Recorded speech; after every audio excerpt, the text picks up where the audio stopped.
7 weeks from the deadline, let's get down to business. Joel Sherman, good Friday morning to you. We want action at the deadline. We want you to have sleepless nights. We want big-time names. How do we get there? What's the path? I'm a tortured person. I have sleepless nights anyway.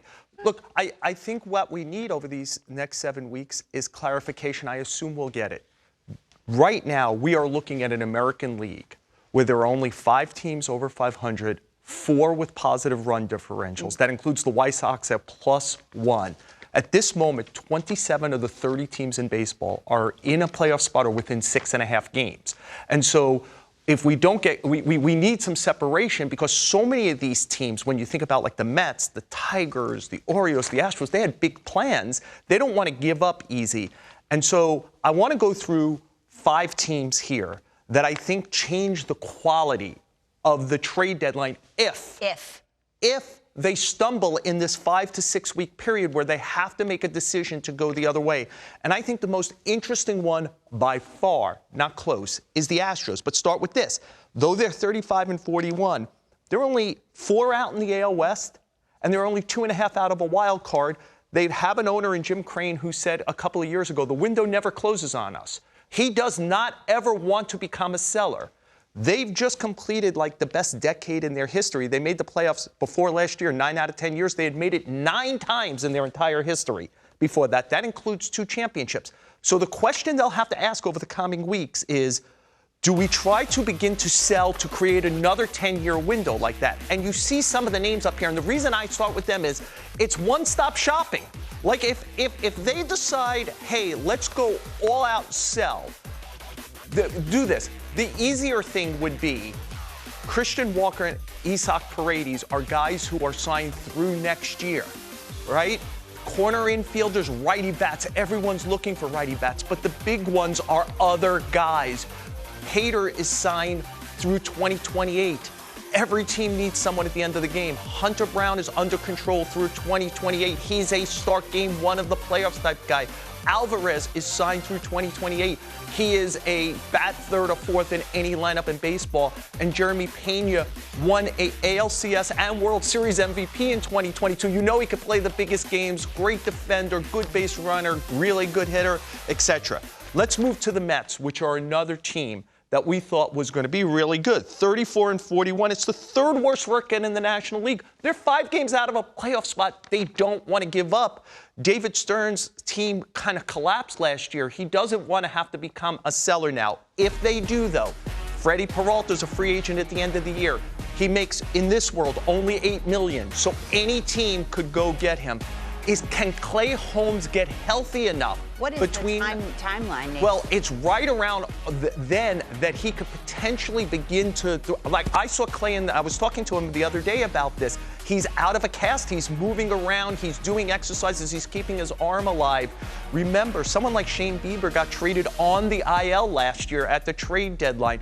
Luke Weaver has not given up a run in his last 18 appearances. It's like 20 innings. He's pitching great. Lefties, A.J. Minter and Brooks Raley. Teams will be looking for lefties. These are veteran lefties, could go into anyone's bullpen.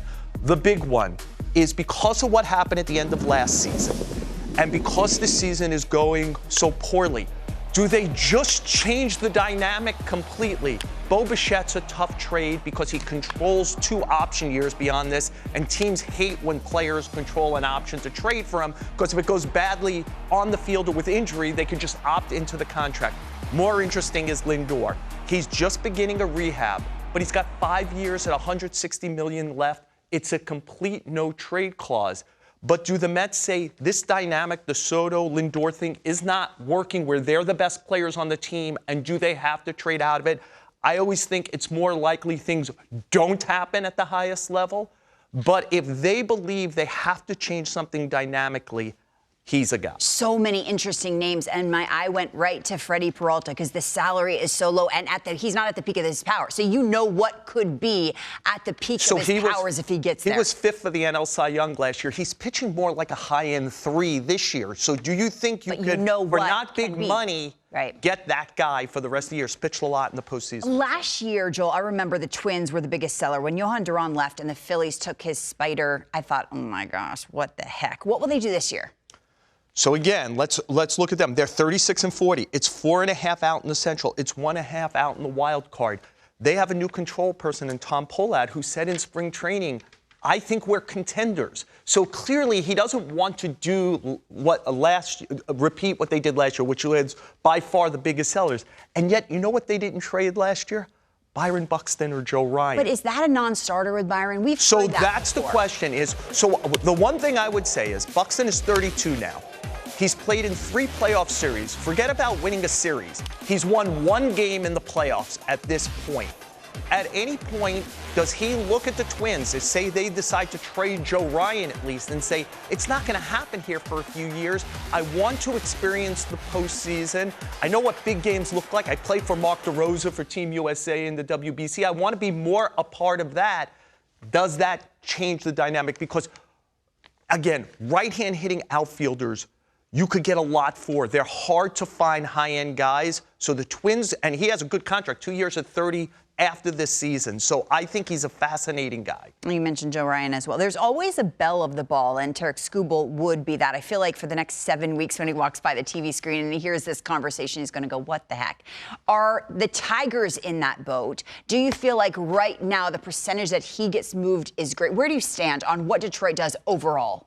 I think at this moment, I think he's got to get traded because on one hand, you can say, oh, they're 6.5 out in the wild card, but they're 14 games under 500, Lauren.